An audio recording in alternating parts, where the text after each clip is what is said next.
हर चाही छठी मैया बस एक ही ललनवा, चाही छठी मैया बस एक ही ललनवा।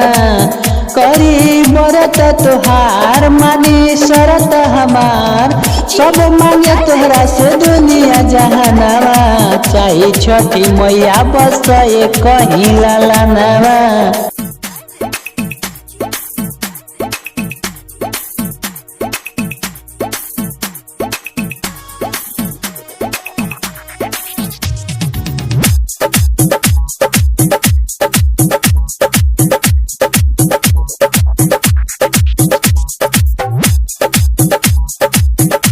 हर साल रउए हम घाटे आइब हो, बबुआ के साथे दौरा माथे लाइब हो।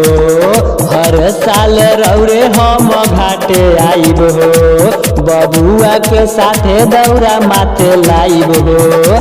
पूरा कद सुना माई हमारो कहानवा, चाही छठी मैया बस एक ही ललनवा। चाही छठी मैया बस एक ही ललनवा।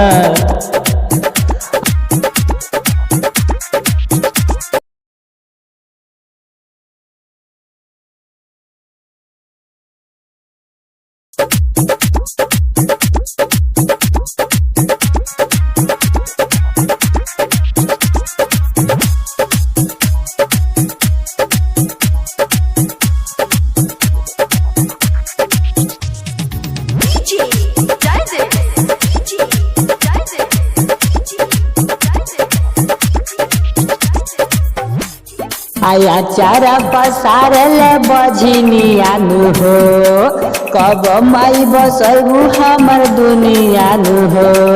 आचारा पसारल बझिनियानु हो, कब माई बसैबू हमर दुनियानु हो।